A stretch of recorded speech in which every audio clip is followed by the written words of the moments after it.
this is something that's actually gotten a lot of press in the last couple of weeks, or week even. The press, all the press I've seen has gotten wrong what this graph is actually showing. It says, you know, check out this graph showing how Earth has changed. It's not showing that at all. What it's showing is the cycle of the biosphere's respiration. And it's taking 20 years and then compressing and averaging the behavior of the biosphere between 1997 and 2017 into this loop. So you'll see the same thing over and over and over again here. As the white descends from the north down towards the United States and Central and into Central Asia, that is ice. That's the winter months. And likewise at the bottom, if you look at Antarctica, it changes shape quite a bit as well. And you're just seeing the contraction and expansion of ice. In the oceans, yellow means plankton. Yellow means carbon sequestration and life. And we want to see more yellow. Actually, the purple means there is no life in terms of plankton. There's no plankton life. But that's a process that consumes about, that takes care of about 50% of the biologically based carbon sequestration we have, the reduction of greenhouse gases through other living things just living out their lives by consuming that carbon and using that to generate new life. And then on land, you see something we've been talking about a whole lot, which is the changes in seasonally in forests and vegetation. And so the northernmost regions of vegetation obviously are frozen about half of the year. The central latitude regions of Europe and Asia and the United States are sort of in between there. And then the equatorial regions where the tropical forests are green year-round. But the point of all this, to me, is that this is literally how we are able to exist. And I come from a background of religious people and musicians. So I have actually a fairly, I would say, spiritual orientation towards life. I'm not a very religious, I'm not a religious person, but I'm a very ethical person, and I love everything that I have learned from religion, and many of my best friends and family are extremely religious people. And so I just want to share real quick a few ideas in a sort of abstract way about what we're looking at here. What we're looking at is our reality. You know, our consciousness is precipitated by the biosphere itself.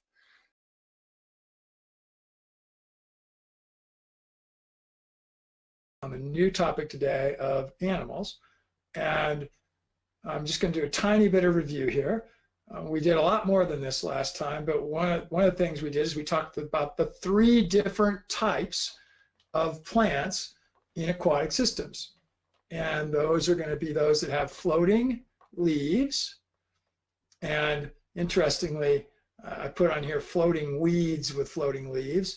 And that's because these particular ones, these 2 species here, are considered to be weeds in most systems, so detrimental.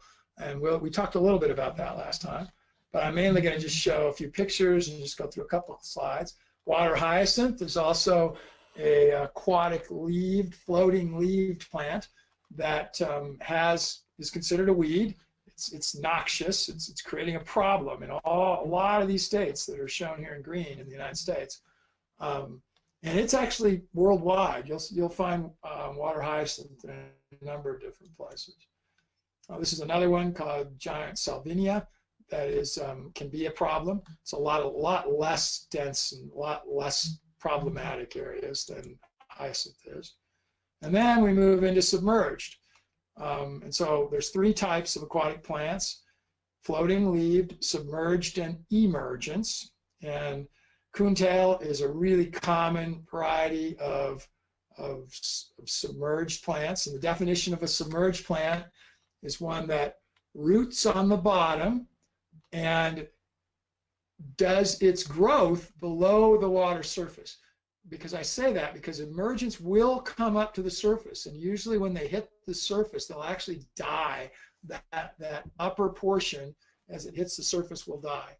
The plant's still alive, but the upper portion is not, because that's not what they really were intended to be doing. They really over time have evolved to where they will try to grow out of the water. just because they're growing so fast in places where the nutrients are appropriate for them. But the definition is such that the living part of the plant is submerged. Southern naiad is a US based and also can be a problem in some places.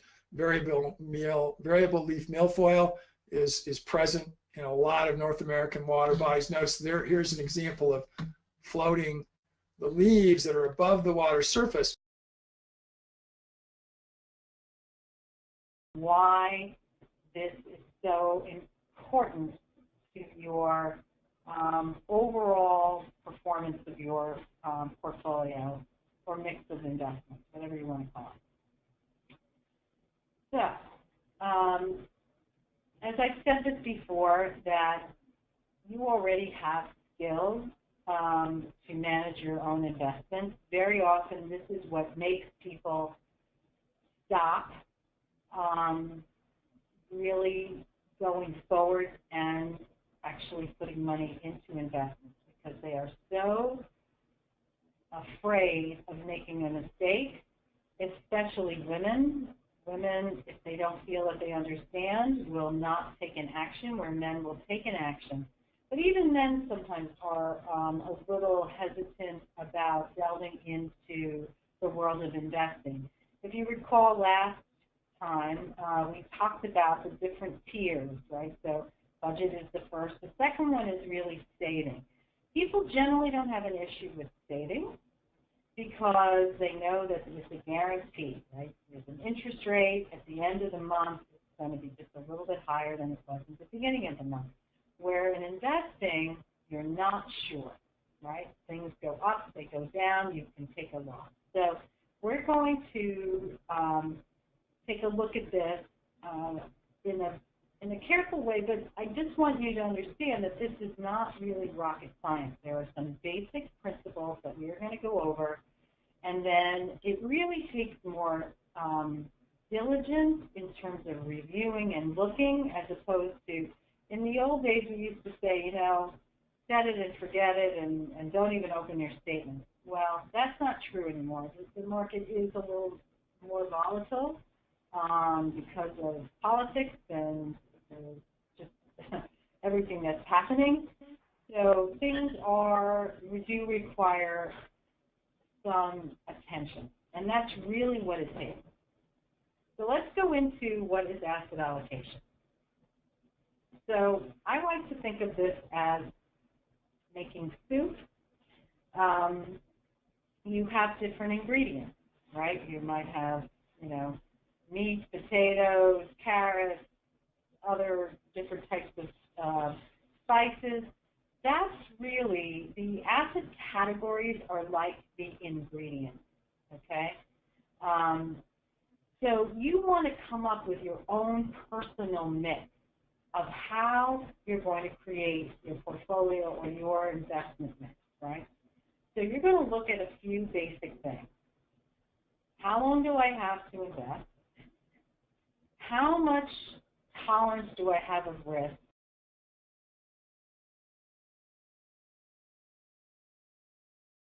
The results were phenomenal. We just found dying vegetation rebounded.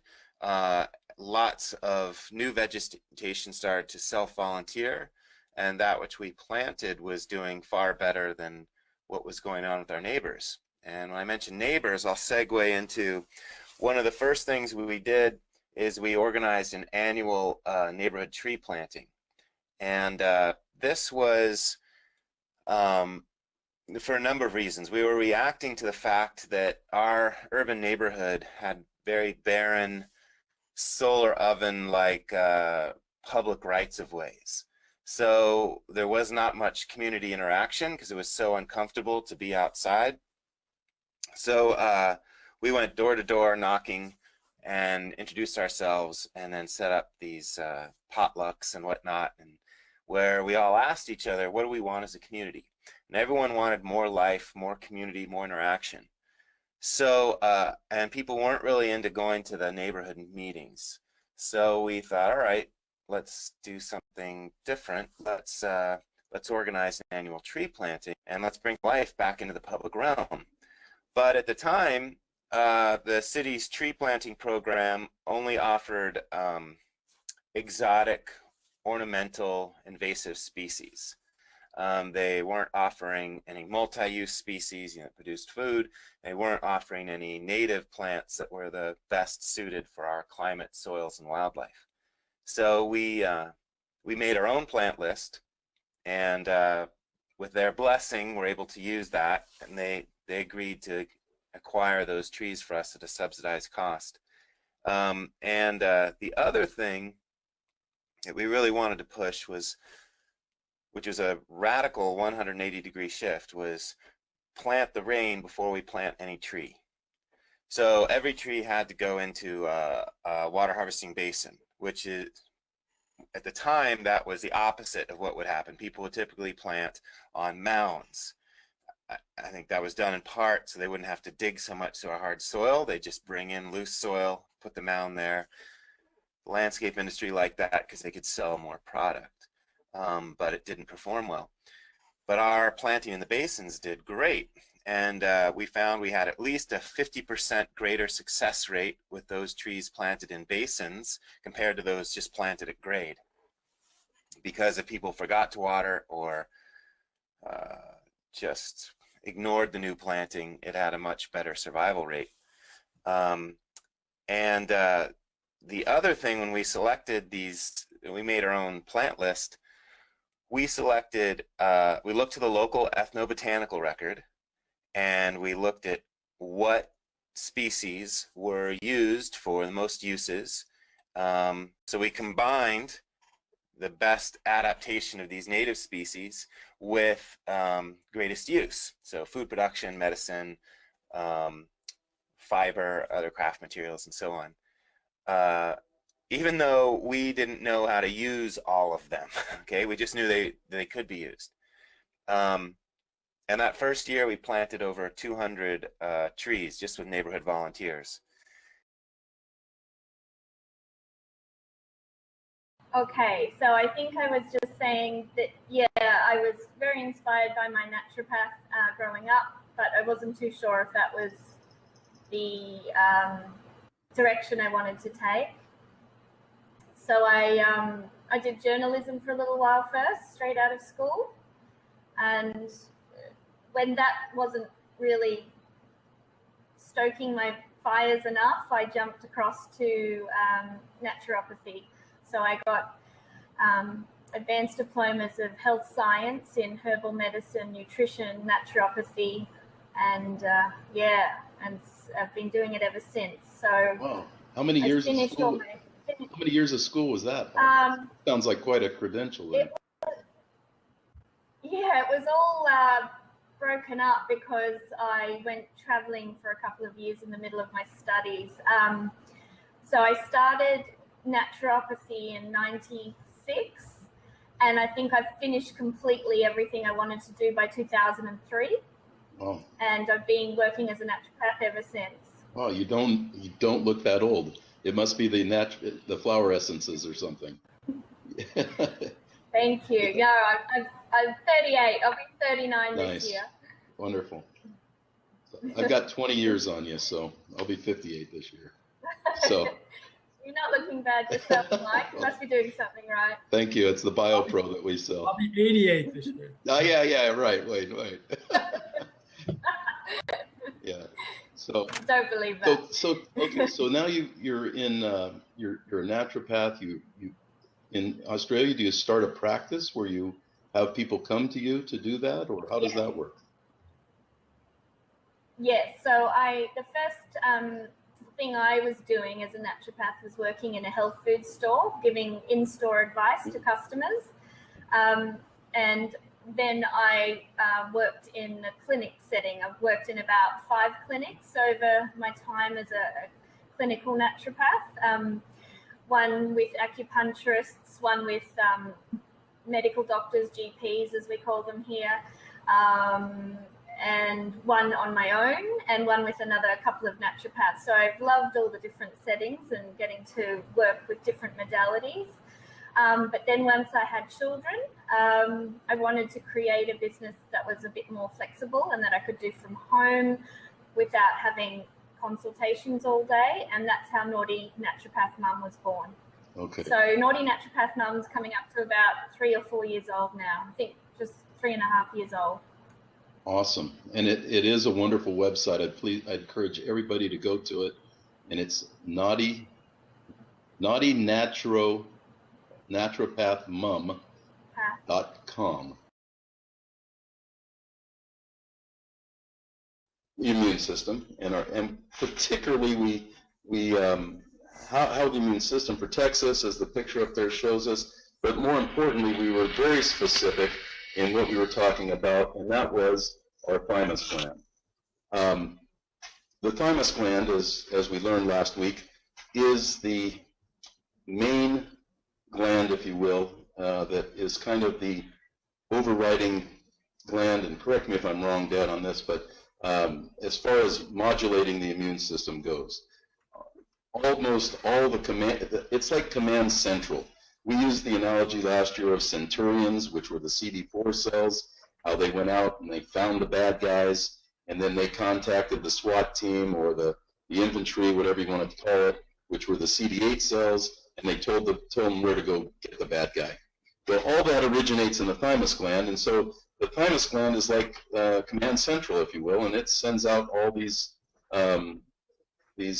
proteins, and it interacts, and it's all quite advanced, and it kind of got deep, and it kind of got boring, and this and that last week, but in the previous week. That's why Wayne said go back and watch it and maybe take some notes, because it's technical stuff, and we have to cover that technical stuff. It's really important. But needless to say, just go back and watch it, and I'm not going to rehash it all. Dad, did you have anything to add that you thought was important from last week? Yeah, no, it is the general of the immune system. It regulates basically our immune system from the cytokines and the proteins that it produces, and how it stimulates the different lymphocytes in the body, and natural killer cells and dendritic cells, macrophages, and so forth. So it has a very distinct and important purpose in its function. And unfortunately, we do lose that function as we get older. By the time we're 80, I've been there. By the time we're 40, it's involuted to where it's just mainly this little blob of fatty tissue. It only secretes a fraction of the proteins that it did while it was in its heyday or in prime. And so the cellular immune system is, of course, depressed in its ability to act because of that. So basically, that's it, Mike. You covered it very well. I gotta jump in because that was hilarious when you get the replay. You turn 80, and then he goes, "I've been there." Yep. Talking about Freudian slips. Right. Or talking from experience, either one works. Yeah, whatever. So last week I said that we were going to be talking about what we can do to help boost our immune system and everything else, and in not maybe, I don't know, it's not proper planning, but almost forgot a very, very important part of our immune system, and that's what we're going to learn about tonight. Next week we'll go into what kind of pull it all together, our immune system, and go into what we can do. We'll get a little bit into that tonight, but we're going to go into next week what we can do to boost our immune system. There's a lot of different areas that are all important. But tonight we're going to talk about the microbiome system.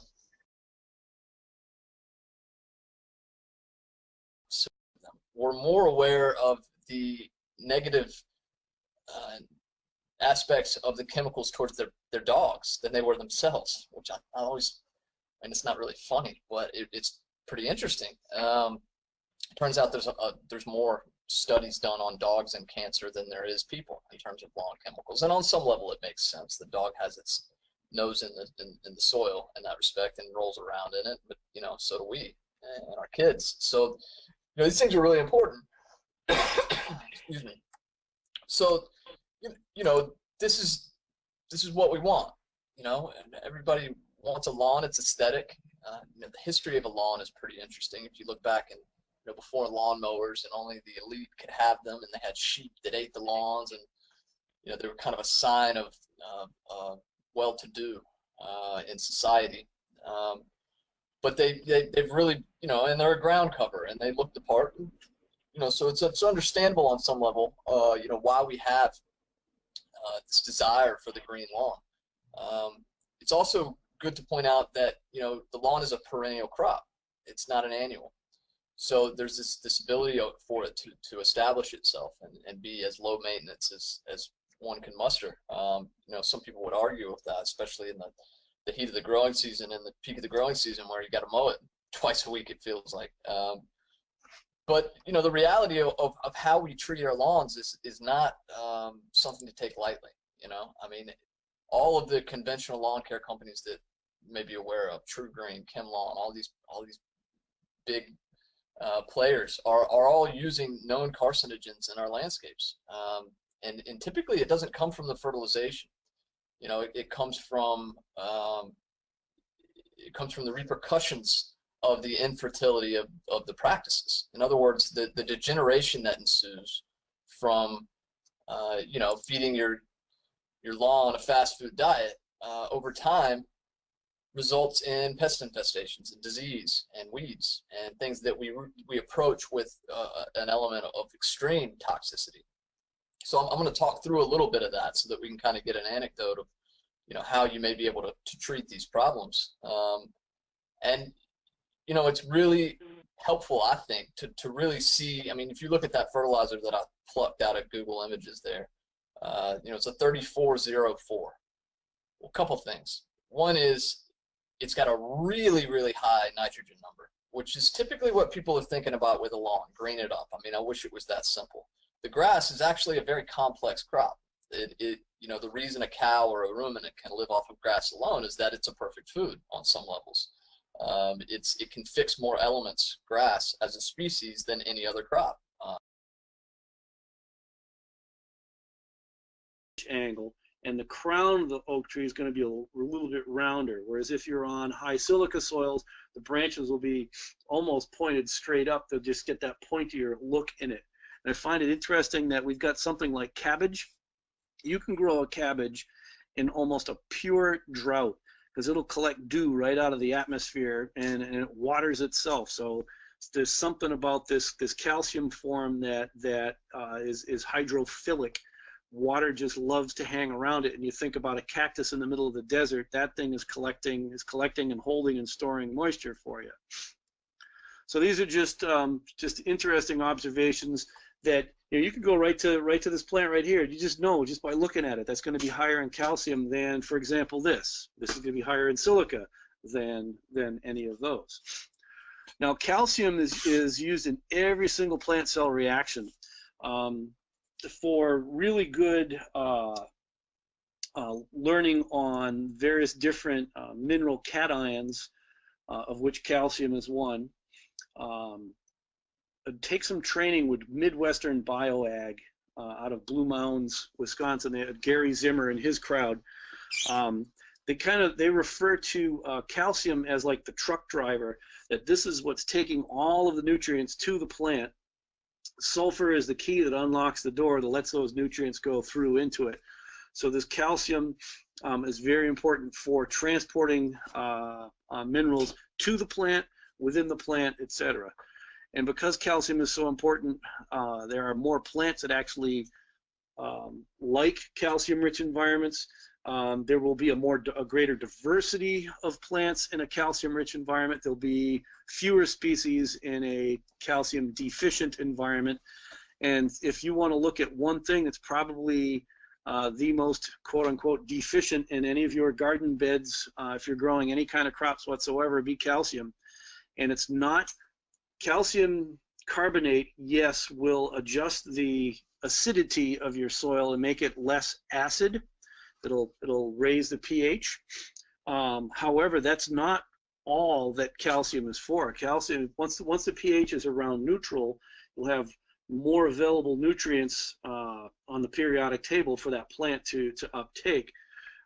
So calcium can help to raise the pH to neutral if it's acidic at all. But it's so important for opening cellular transport pathways and to be part of all the different movement of minerals inside of a plant. And water is absolutely key to this, and sulfur is part of it. If you can imagine a lump of clay, for example, try to make a pot out of a lump of clay. You really can't do it. Well, if the lump of clay is the plant, and your hands are like the calcium, this is really what's going to be starting to give that plant its form and its essence and all that, but you can't do it without you know, some kind of lubricant. In the case of the clay in your hands, it's water.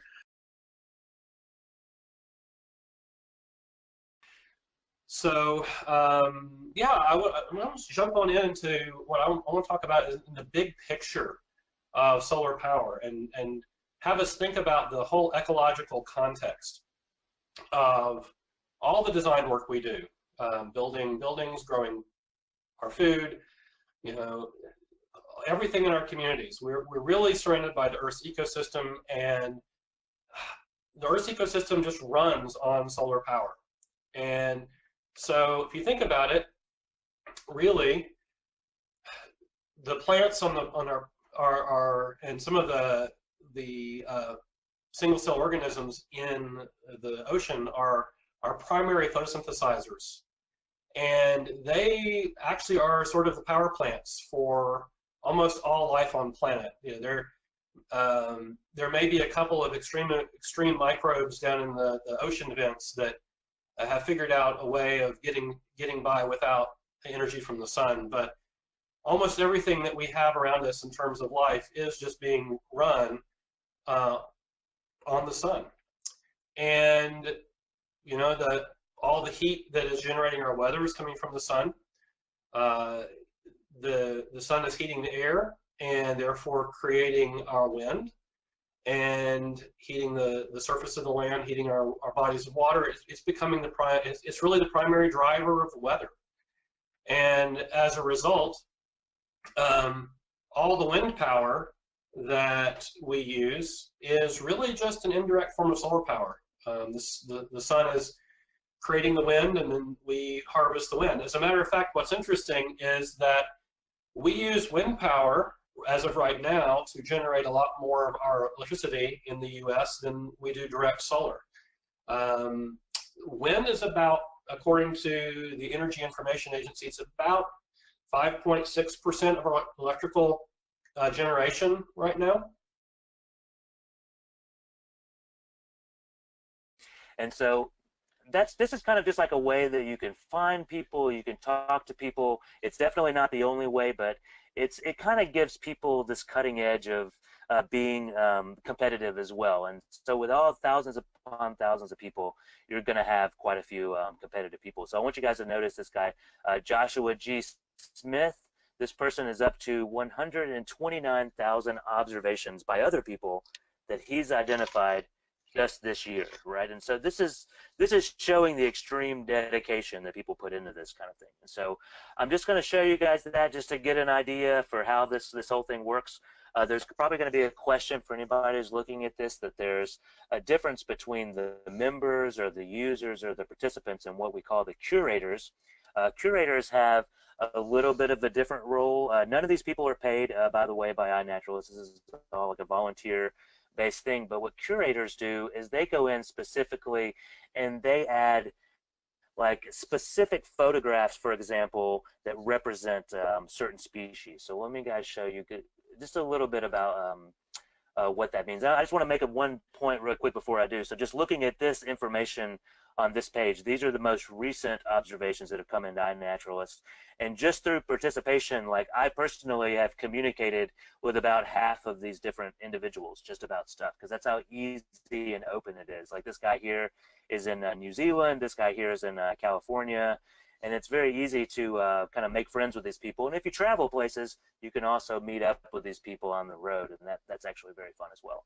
So I want to show you guys, we're looking at people here, but I want to drop down this because this is probably what a lot of people are going to be very interested in. So it should be loading here, yeah. And so this is just the general species page, and I want you guys to look. It's basically broken down into these very broad groups like kingdoms and then class. And you can kind of go into any one of these. You can start looking around at different things. Like I'm just going to click on fish just to give you an example. I'm going to let it load. And so now we've gone from a very generic page to now we're going to actually start showing all of the observations that have come in for just fish here on iNaturalist. So once again, I can immediately see that this guy, Marek Twin, which is actually somebody who I've communicated with quite a bit, this person has added, he's added personally almost 12,000 different fish observations, and also he's identified almost 27,000 of other people's things. And so I'm just going to go look at this guy just to give you guys, like I said, I'm just going to be navigating around, kind of showing you a little bit about how it's done. So this, I can read a little about him. I can message him, find out what his personal life's like. Now I want you guys to notice this person has identified 142,000 identifications for other people. So this guy's also very dedicated, but also he's found 26,000 observations himself, and he's also found and contributed over 5,000 species just into this system. So I can then, from this page, I can go look at just his observations. I'm going to use this just to give you guys an idea of how these observations